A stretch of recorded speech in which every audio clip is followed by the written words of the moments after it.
Hello நண்பன்பிஸ், எப்படி இருக்கிறீங்க? உங்கள் எல்லாருமே தெரியும், நான் அரபு நாட்டில் இருந்து தான் இந்த வீடியோஸ்லாம் போட்டுட்ருக்கேன்னு. உங்களுக்கு இப்போ அரபு நாட்டோட சுச்சுவேஷன்ஸ் எல்லாமே தெரியும். ஏன்னா ஈரான் இஸ்ரேல் வார்னால பல பேர் இங்கே வேலை இழந்திருக்காங்க, வேலையை விட்டு ஊருக்கு போயிருக்காங்க. ஸோ வேலை இல்லாமல் இங்கேயே நிறைய பேர் இருக்கிறாங்க. ஸோ அப்படி ஒரு சூழலில் தான் நானும் இருக்கிறேன். கடந்த 2 மாதமாச்சு எனக்கு வேலை போய் ஸ்டார்ட் பண்ண வேண்டியது ப்ராஜெக்ட் இந்த சண்டேனால ஸ்டார்ட் பண்ணாமல் போனால எனக்கு வேலை போயிடுச்சு. ஸோ நான் இங்கே சர்வை பண்ணுறதுக்கு எனக்கு உங்களுடைய சப்போர்ட் தேவை. ஸோ முடிஞ்சுனா உங்களால் இந்த QR கோட் யூஸ் பண்ணி உங்களால் முடிஞ்ச சப்போர்ட்டை நீங்கள் எனக்கு செய்யுங்க.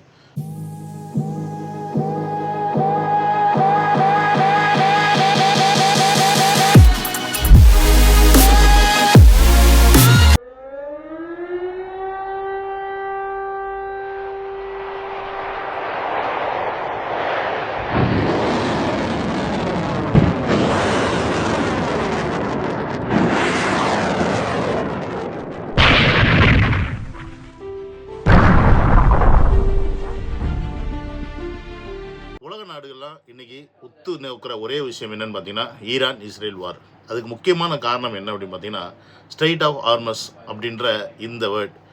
இந்த ஸ்ட்ரெயிட் ஆஃப் ஹார்மஸ் அப்படின்னா என்ன அப்படின்னு எல்லாருக்குமே இப்போ தான் தெரிய வருது. இப்போ அதை பார்த்தோம்னா ஒரு பீரங்கிகளும் குண்டுகளும் கன்னி வெடிகளும் நிறைந்த ஒரு கடலாக தான் நமக்கு தெரியும். ஆனால் உண்மையாலுமே ஸ்ட்ரெயிட் ஆஃப் ஹார்மஸ்க்கு இன்னொரு பேர் இருக்குது. அது ரெயின்போ ஐலாண்ட். அதை பற்றி தான் இந்த வீடியோவில் முழுசாக பார்க்க போகிறோம். வாங்க. உலகத்தோட மொத்த பொருளாதாரமும் ஒரு சின்னூண்டு கடல் பகுதியில் இருக்குது அப்படின்னா நம்ம நம்புவோமா? ஆனால் அதுதான் உண்மை. நம்ம போடுற பெட்ரோலாக இருக்கட்டும், டீசலாக இருக்கட்டும், வீட்டில் யூஸ் பண்ணுற கேஸாக இருக்கட்டும், அதுக்கப்புறமா பயன்படுத்துகிற பல பொருட்களாக இருக்கட்டும், இது எல்லாத்துக்குமே ஆதாரமாக இருக்கக்கூடிய ஒரு பகுதி தான் இந்த ஸ்ட்ரெயிட் ஆஃப் ஹார்மஸ். இந்த ஸ்ட்ரெயிட் ஆஃப் ஹார்மஸ் பேசு பொருளாக ஆனதுக்கு முக்கியமான காரணம் என்னன்னு பார்த்தீங்கன்னா உலகத்தில் இருக்கக்கூடிய 21% எண்ணெய் வர்த்தகம் இந்த வழியாக நடக்கிறனால, அந்த வர்த்தகம் தடைபட்டு போகிறனால இன்றைக்கி உலக மக்கள் எல்லாருமே இந்த ஸ்ட்ரெயிட் ஆஃப் ஹார்மஸை உத்து பார்த்துட்ருக்கோம். ஆனால் இதுக்குள்ளே ஒரு அழகான ஐலாண்டு ஒளிஞ்சு கிடக்கு. அந்த ஐலாண்டு பேர் பார்த்தீங்கன்னா ரெயின்போ ஐலாண்ட். இந்த ஸ்ட்ரெயிட் ஆஃப் ஹார்மஸையே எனர்ஜி லைஃப் லைன் சொல்கிறாங்கன்னு கேட்டிங்கன்னா உலகத்துடைய எரிசக்தி, அதோடைய உயிர் நாடி இந்த சின்னூண்டு கடல் இடுக்குதா அப்படின்றது நம்ம முதல்ல புரிஞ்சுக்கணும்.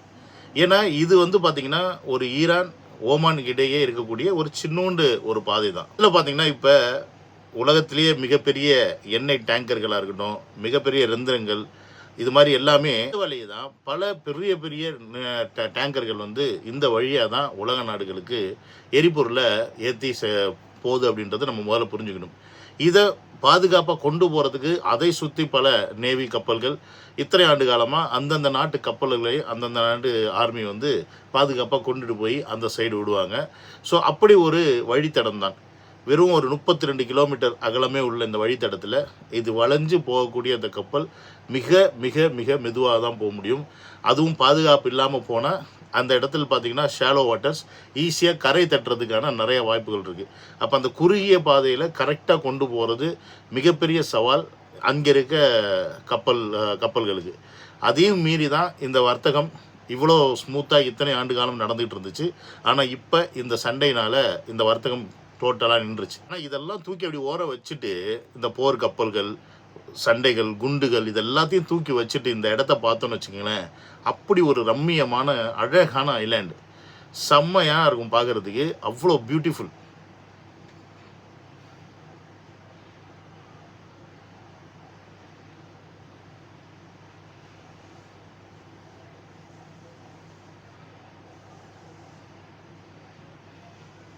கடற்கரையை நீங்கள் பார்த்தீங்கன்னு வச்சுக்கோங்களேன், மேலே இருந்து ஒரு ஃப்ளைட்டில் போகும்போதோ ஒரு ஹெலிகாப்டர் போகும் வானத்திலிருந்து பார்த்தீங்க அப்படின்னா அப்படியே சிகப்பு நிறத்தில் இருக்கும் கடற்கரைகள். நம்ம இந்த மாதிரி சிகப்பு நிற கடற்கரைகளை பார்க்குறது ரொம்ப ரேரு, கிடைக்காது. இது ஏன்னு கேட்டிங்கன்னா இந்த இடத்துல இருக்கக்கூடிய மண்ணில் பார்த்தீங்கன்னா அயன் ஆக்சைடு மிக அதிக அளவில் இருக்கிறனால இந்த மண்ணெலாம் பார்த்தீங்கன்னா சிகப்பு கலரில் இருக்குது. இதை பார்க்குறதுக்கு மேலேருந்து பார்த்தோம்னா கடலில் அப்படியே ரத்தம் கலந்த மாதிரி தான் இந்த கலர் இருக்கும். அந்த அளவுக்கு ஒரு அடர்த்தியான நிறம். இந்த கடலில் போய் நம்ம குளிச்சோன்னு வச்சுக்கோங்களேன், கிட்டத்தட்ட நம்ம அந்த கலர் நம்ம மேலே ஒட்டுற கலரு 2-3 நாள் போகாது அப்படின்ற மாதிரி சொல்கிறாங்க. அந்த அளவுக்கு ஒரு அடர்த்தியான அயன் ஆக்சைடு உள்ள கலர். ஆனால் இன்றைக்கி உண்மையாலுமே இந்த இரத்த பூமியாக இந்த இரத்த கலர் இரத்த பூமியாக மாறுறதுக்கான ஏற்பாடுகள் தான் நடந்துக்கிட்டு இருக்கு அப்படின்றது நமக்கு எல்லாருக்குமே தெரியும். சரி, எதுக்குப்பா இதை வந்து ரெயின்போ ஐலாண்ட் சொல்கிறாங்கன்னு கேட்டிங்கன்னா, இப்போ நம்ம கடல் கரையில் பார்த்தோம்ல இந்த சிவப்பு கலர் மண், இதுதான் அந்த நாடு ஃபுல்லாக இருக்குமான்னு கேட்டிங்கன்னா அப்படி கிடையாது. நீங்கள் அந்த இடத்துல இருந்து கொஞ்சம் தூரம் நடந்து போனாவோ இல்லை ஒரு சைக்கிளிங் போனாவோ அந்த இடத்துல கலர் மண்ணோட கலர் மாறி மாறி மாறி நீங்கள் பார்ப்பீங்க.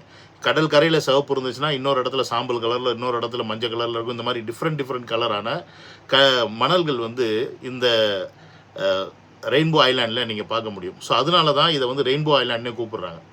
இந்த மண்ணில் பார்த்தீங்கன்னா கிட்டத்தட்ட 70 வகையான தாது பொருட்கள் இருக்குது. ஸோ அதனால தான் இது வந்து சிவப்பு, மஞ்சள், பச்சை, ஊதான்னு கலர் மாறி மாறி தெரியறனால இதை வந்து ரெயின்போ ஐலாண்ட் நம்ம வந்து சொல்கிறோம்.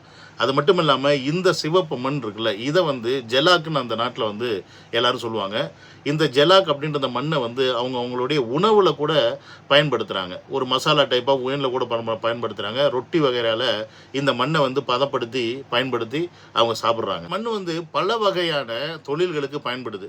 காஸ்மெட்டிக்ஸாக இருக்கட்டும், துணியாக இருக்கட்டும், செராமிக்ஸாக இருக்கட்டும், அப்புறம் ஃபுட் கலரிங் இருக்குல்ல, இந்த மாதிரி பல விஷயங்களுக்கு இந்த மண் வந்து உபயோகப்படுது. ஆனால் இப்போ இந்த மண்ணுடைய ஏற்றுமதி, இந்த மண்ணிலிருந்து பிரித்தெடுக்கக்கூடிய இந்த மாதிரி தாது பொருட்கள் வந்து குறைஞ்சிருச்சு. ஏன்னு கேட்டிங்கன்னா அந்த நாட்டுடைய இந்த மண் வளம் குறைந்து வருவதால் இந்த வணிகம் வந்து பெருமளவில் தடைபட்டிருக்குன்னே சொல்லலாம். அப்படி ஒரு அழகான சின்ன தீவை நம்ம இதுவரைக்குமே யாருமே கண்டுக்கல, யாருக்குமே இதை பற்றி தெரியாது. ஆனால் இன்றைக்கி எல்லாரும் இந்த ஸ்ட்ரெய்ட் ஆஃப் ஹார்மஸ் அப்படின்னா அதை பற்றி பேசுகிறோம். ஸ்ட்ரெய்ட் ஆஃப் ஹார்மஸை வந்து திறக்கணும்னு உலக நாடுகள் வந்து போர்க்கடி தூக்குது. ஸ்ட்ரெய்ட் ஆஃப் ஹார்மஸை மூடி வச்சுட்டு ஈரான் அதை நாங்கள் திறக்க மாட்டோம் அப்படின்னு சொல்லி ஈரான் வந்து பிடிவாதம் நிற்குது. இந்த நாள் வரைக்கும் இது ரெயின்போ ஐலாண்ட் நமக்கெல்லாம் தெரியாமல், இந்த ஐலாண்டோட பெருமை புரியாமல், இந்த ஐலாண்டில் இருக்கக்கூடிய இந்த மண்ணுடைய வலிமை புரியாமல், அதோடைய பயன் புரியாமல் நம்ம எல்லாருமே எங்கெங்கேயோ இருந்திருக்கோம். ஆனால் இன்றைக்கி இந்த ஒரு போர் வந்து இந்த ஸ்ட்ரெய்ட் ஆஃப் ஹார்மஸ்னால் என்ன, இந்த ரெயின்போ ஐலாண்ட்னா என்ன, ஏன் இது ரெயின்போ ஐலாண்ட் கூப்பிட்றாங்க, ஸோ இந்த ஐலாண்டுக்குள்ளே இன்னும் என்னெல்லாம் இருக்குது அப்படின்னு நம்மளை தேடி ஆராய்ச்சி பண்ண வச்சுருக்கு. ஸோ அந்த தேடுதலின் ஒரு பலன் தான் இந்த ஸ்ட்ரெய்ட் ஆஃப் ஹார்மஸோடைய விரிவாக்கம். ஸோ இதை தான் நம்ம அடுத்தடுத்து வீடியோவில் பார்க்க போகிறோம். இந்த ரெயின்போ ஐலாண்டுக்குள்ளே இன்னும் நிறைய விஷயங்கள் ஒளிந்திருக்கு. அது அடுத்தடுத்து வரப்போகிற காணொலியில் நீங்கள் பார்க்கலாம். இனிமேல் இதை நான் ஸ்ட்ரெய்ட் ஆஃப் ஹார்மஸ்ன்னு சொல்கிறதா இல்லை ரெயின்போ ஐலாண்டுன்னு சொல்கிறதான்னு நீங்களே கமெண்ட்டில் போடுங்க. அப்படின்றத சொல்லிவிட்டு இந்த வீடியோ முடிச்சுக்கிறேன். See you on another video. Love you all. Take care. Bye bye.